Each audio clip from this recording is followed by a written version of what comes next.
Hello friend, आज हम लोग कॉम्प्लेक्स नंबर में लोकस के जो रेस्ट पोर्शन बचे हुए हैं उसको करने जा रहे हैं। देखिए कि यदि आप कुछ स्टैंडर्ड फॉर्म ऑफ, देखिए जब भी आपके लोकस से रिलेटेड क्वेश्चन आए, यदि आपको कुछ भी समझ में नहीं आता है तो put z equals to x plus Y.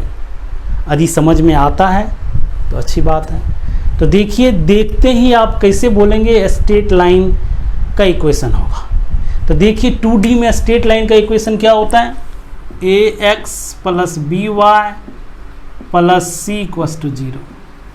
Okay, अब हम लोग कॉम्प्लेक्स प्लेन में देखते ही कैसे बोलेंगे ये equation of a straight line है। तो ये जो x है इसके जगह हम लोग पुट करेंगे z plus z bar by 2, और यहाँ से z minus z bar by 2 iota plus c equals to 0। यहाँ से देखिए a z plus z bar by 2 है, यहाँ से आप माइनस कॉमन ले लीजिए और यहाँ से हो जाएगा जेड बार माइनस जेड अपॉन 2i, क्योंकि माइनस कॉमन लेंगे तो यहाँ जेड बार और यहाँ जेड बचेगा और माइनस 1 को आई स्क्वायर लिख दिए, ये और ये आपका कैंसिल हो गया। ओके, अब आप यहाँ से जेड कॉमन लेंगे तो हो जाएगा a बाई 2 और यहाँ से जेड कॉमन लेंगे तो माइनस आई बी बाई 2। यहाँ से जेड बार कॉमन लेंगे a बाई 2 और यहाँ से i b by 2 plus c equals to 0। Okay, अब आपका ये कोई कॉम्प्लेक्स नंबर अल्फ़ा मानिए तो ये अल्फ़ा का conjugate, that means z into alpha conjugate plus z bar into alpha plus c equals to 0। ये एक standard form of straight line है इन कॉम्प्लेक्स प्लेन। ठीक है, यहाँ पर देखिए अल्फ़ा एंड अल्फ़ा बार एक कांस्टेंट कॉम्प्लेक्स नंबर है। ओके, जैसे देखिए यहाँ पर लिखा हुआ z 3 plus 4 iota z bar 3 minus 4 iota plus 10 equals to 0। ये क्या चीज़ को रिप्रेजेंट कर रहा है, तो आप इसको देखते ही बोलिए ये स्ट्रेट लाइन का इक्वेशन है। ओके, यदि आपको याद नहीं है तो z को आप x प्लस आई वाई लिख दीजिए और आगे बढ़ जाइए, लेकिन उससे फ़ायदे नहीं होने वाले हैं, टाइम टेकिंग हो जाएंगे। ओके, ये स्टैंडर्ड फॉर्म, यदि कोई कॉम्प्लेक्स नंबर हो एक दूसरे का यहाँ पे कंजुगेट हो, यदि कंजुगेट नहीं है फिर आप z equals to x plus i y put करेंगे तो स्ट्रेट लाइन नहीं बनेगा। क्या बनेगा, उसमें i का इन्वॉल्वमेंट हो जाएगा, फिर रियल पार्ट को इक्वेट टू 0, इमेजिनरी पार्ट को इक्वेटेड टू 0, उसके बाद कुछ और बनेंगे। तो दैट मीन्स आपका standard form of straight line जो होता है ये होता है। ओके, सिमिलरली अब हम लोग देखते हैं सर्कल का स्टैंडर्ड फॉर्म क्या होता है। देखिए, आप एक चीज़ हम लोग ज्योमेट्रिकल मीनिंग ऑफ मॉडुलस पढ़े थे, वहाँ पर क्या था थोड़ा सा देखिए, z1 minus z2 mod equals to distance between z1 and z2। Okay, इसका मतलब होता है ये distance between z1 and z2 है। यदि आपको ऐसा लिखा रहे z minus z1 mod equals to r, ये z1 जो है वो कांस्टेंट कॉम्प्लेक्स नंबर है,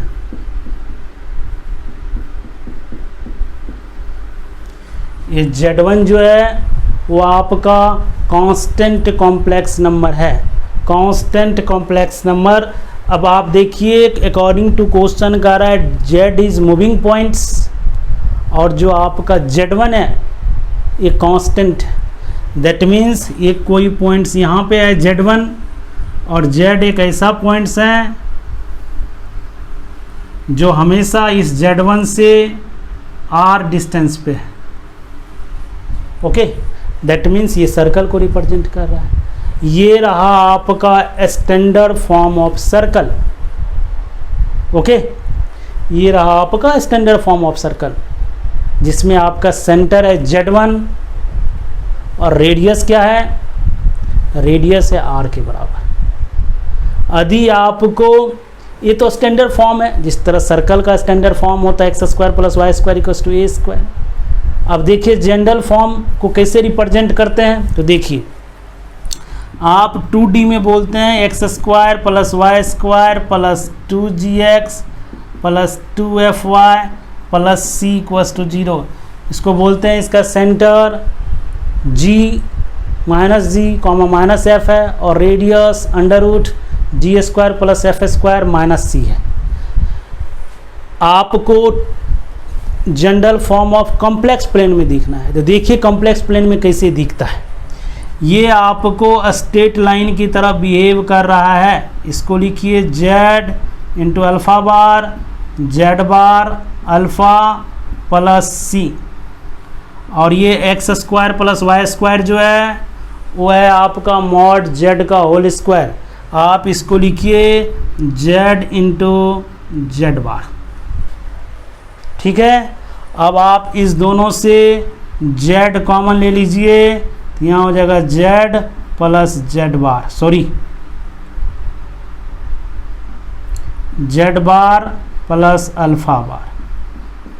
यहाँ से आपका z बार ऑलरेडी है, तो यहाँ से अल्फ़ा z बार + अल्फ़ा बार। राइट साइड क्या होगा, अल्फ़ा × अल्फ़ा बार -c। यहाँ से क्या होगा,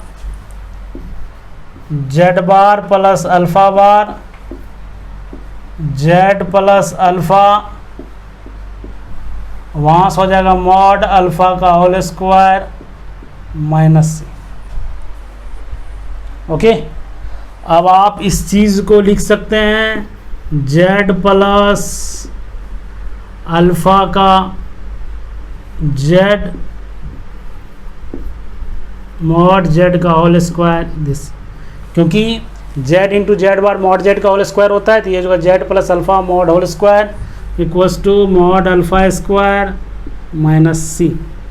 आप इसको लिख सकते हैं z + अल्फ़ा mod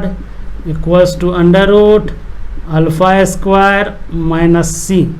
यहाँ से z - अल्फ़ा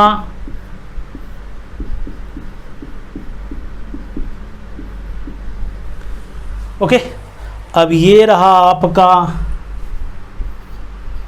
सेंटर -अल्फ़ा और रेडियस अल्फ़ा mod -c√। यदि आपको इस तरीके से लिखा रहे तो this is a representation of circle, this is representation of a circle having center -alpha, alpha is constant complex number, and radius is mod alpha whole square -c√। Okay, circle पे based question IIT JEE में आए हुए हैं, थोड़ा सा उसको करते हैं, फिर आपको standard form of ellipse and hyperbola बताते हैं। देखिए इस क्वेश्चन को कर for all complex number z1 and z2 satisfy mod z1 = 12। mod z1 एक सर्कल को रिप्रेजेंट कर रहा है जिसका सेंटर ऑरिजिन है और रेडियस 12 है। देखिए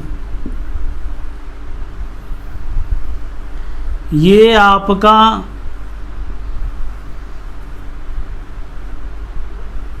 ट्वेल्व है। एक Z2 कॉम्प्लेक्स नंबर है इसका सेंटर 3,4 है और रेडियस 5। Z2 यहाँ मूव कर रहा है, Z1 इस पे मूव कर रहा है। ओके, तो कह रहा है the minimum value of Z1 minus Z2 mod. Z1 minus Z2 mod का मतलब हुआ distance between Z1 and Z2। यदि आपका Z1 यहाँ रहे और Z2 यहाँ रहे तो मिनिमम डिस्टेंस होगा। ओके, Z1 यहाँ रहे, Z2 यहाँ रहे तो मिनिमम डिस्टेंस होगा। यहाँ से यहाँ तक आपका 12 है, ये आपका 5 है, ये 5, ये यहाँ से यहाँ तक 10 है और यहाँ से यहाँ तक 12 है। ये डिस्टेंस जो होगा minimum value of this equals to 2।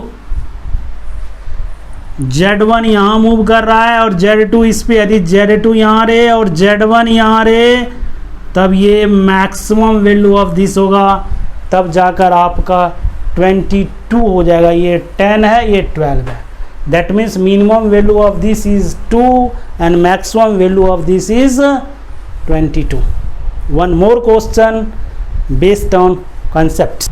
देखिए इस क्वेश्चन को, कराइव the equation this represent circle where this Z1 and Z2 are diameters. देखिए ये आपका सर्कल है, ये रहा Z1, ये रहा Z2, ये आपका Z रहा यहाँ पे।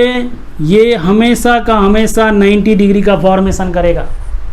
दैट मीन्स हमारे पास जो डेटा है Z माइनस Z1 का whole square, Z minus Z2 का whole square equals to Z1 minus Z2 का होल स्क्वायर। और अकॉर्डिंग टू क्वेश्चन ये K के बराबर है, तो K किसके इक्वल होगा? Z1 minus Z2 mod whole square. Z1 है आपका 2 + 3i और Z2 है -4 - 3i मॉड होल स्क्वायर। ये और ये कैंसिल 4। ओके, ये आपके डायमीटर के भी डिस्टेंस 2 है, ये डायमीटर का होल स्क्वायर है। Your answer will be 4। बहुत सारे क्वेश्चन ज्योमेट्रिकली कॉम्प्लेक्स नंबर का आपसे पूछा जाएगा। ये नहीं पूछा जाएगा इक्वेशन बताइए, उस क्वेश्चन में आपको ज़्यादा स्ट्रेंथ नहीं है। अब हम लोग एलिप्स एंड हाइपरबोला के बारे में बात करते हैं। देखिए एलिप्स एंड हाइपरबोला, हम लोगों के पास 2 फिक्स पॉइंट है जिसको हम लोग फोकाई बोलते हैं। ओके, चाहे वो एलिप्स हो चाहे वो हाइपरबोला हो। This point and this points always form A triangle. और आपको पता होना चाहिए, तो एलिप्स का डेफिनेशन है the locus of a points moving in a plane such that sum of its distance from 2 fixed point is always constant. Okay, that means Z minus Z1 Z minus Z2 equals to K होता है, जहाँ पर K क्या है आपका 2a length of major axis. ठीक है, ये डेफिनेशन होता है एलिप्स का। जब आप कोऑर्डिनेट सिस्टम पढ़ेंगे तो यदि आप एलिप्स जानते हैं, कोऑर्डिनेट सिस्टम का नहीं जानते हैं, तो फिर कॉम्प्लेक्स नंबर का जानने में बहुत ही दिक्कत होगा, मतलब जान ही नहीं सकते। रीज़न क्या है कि जस्ट हम कॉम्प्लेक्स नंबर में वहाँ पर हम एक्स वाई पुट करते थे, यहाँ पर जेड के बदले x plus i y put कर रहे हैं। सिर्फ यही डिफरेंस है। यदि हम उस एलिप्स को नहीं जानेंगे तो फिर इस एलिप्स को जानना बेहद ही मुश्किल है। वहाँ पर डेफिनेशन होता है the sum of its sides, sum of the locus of point moving in a plane such that the sum of its two distance from two fixed point is always constant. That means इसका और इसका सम हमेशा 2a के बराबर होता है। तो मैं देख रहा हूँ ये और ये एक ट्रायंगल का फॉर्मेशन कर रहा है, जिसमें आपका this sides and this side को रिप्रेजेंट कर रहा है। इसका मतलब है ये जो k होना चाहिए हमेशा इस लेंथ से बड़ा होना चाहिए। ओके, इफ के greater than z1 minus z2 mod, तब आ जाके इलिप्स होगा, इलिप्स। दूसरा केस है k equals to z1 minus z2 mod, इसका मतलब है कि z यहीं पे कहीं ना कहीं होगा, z माइनस z1 ये रहा, z माइनस z2 ये रहा, इसका मतलब है ये आपका इलिप्स नहीं होगा, लाइन सेगमेंट होगा। और तीसरा है कि k less than z1 minus z2 mod, दो साइड का सम तीसरे से बड़ा छोटा कभी नहीं हो सकता, इसका मतलब नो लोकस। सिमिलरली ये भी आपका, इसमें भी डेफिनेशन वही है, the locus of a points moving in a plane such that the difference of its distance from two fix point is always constant, और लेंथ जो कांस्टेंट होता है वो ट्रांसवर्स एक्सिस होता है। दैट मीन्स आपका z minus z1 z minus z2 equals to k represents hyperbola. Difference of two sides है, difference of two sides always less than third sides. Okay, तो आपका यदि k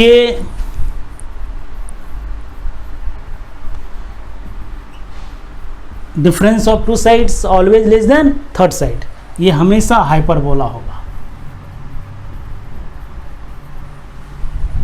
ओके, यहाँ पे ये ग्रेटर देन दिस होना चाहिए, यहाँ पे लेस देन, दोनों एक जैसा है, इसीलिए हमने इसको इस तरह से शो किया है कि आपको कन्फ्यूजन ना हो। दूसरा है k equals to z1 minus z2, ये आपका रेज होगा, लाइन सेगमेंट का लेंथ फिक्स होता है, ये ऑलवेज रेज होगा जो कोई एक पर्टिकुलर पॉइंट से ओरिजिनेट करेगा। ओके, पर्टिकुलर पॉइंट से ओरिजिनेट करेगा। दैट मीन्स यदि आपका z यहाँ पे आ जाए तो z माइनस z2 ये लेंथ हो जाएगा और ये लेंथ हो जाएगा। ओके, ये बड़ा है छोटा मैंने देखा नहीं हूँ। ओके, जो चीज़ आपका बड़ा होगा पहले, जो छोटा होगा वहाँ से ओरिजिनेट करेगा। ओके, तो दैट मीन्स यदि आपका इस तरफ z आ गया तो z माइनस z1 ये रहेगा, z माइनस z2 ये रहेगा, और दोनों के डिफरेंस इसके बराबर रहेगा। यदि ऐसा है तो ये रेज होगा जो स्टार्ट करेगा z2 से, always away from z1, rays originating from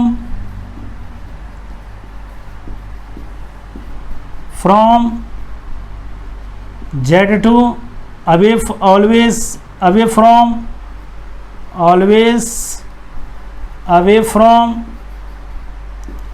z1। और तीसरा है k greater than z1 minus z2 mod, difference of two sides can not be greater than third sides. यदि ऐसा है तो ये कभी भी आपको हाइपरबोला को शो नहीं करेगा। इसीलिए आप इस टाइप के क्वेश्चन, यदि आप ये कंसेप्ट क्लियर है तो कितना भी टफेस्ट क्वेश्चन आपको इलिप्स एंड हाइपरबोला से आ जाए आपको बन जाएगा। यदि आपको कंसेप्ट क्लियर नहीं है, यहाँ पे आप put is z equals to x plus y आपके लिए लेंदी हो जाएगा। ओके, तो आज के लिए फ्रेंड लोकस में इतना ही। आप क्वेश्चन बनाइए, यदि कोई भी डाउट हो तो बोर्ड पे दिए हुए नंबर पे व्हाट्सएप मैसेज कीजिए, आपको सॉल्यूशन डेफिनेटली मिलेंगे। नेक्स्ट क्लास में मैं आपको geometrical meaning of arguments and rotation of complex number बताएंगे। Thank you.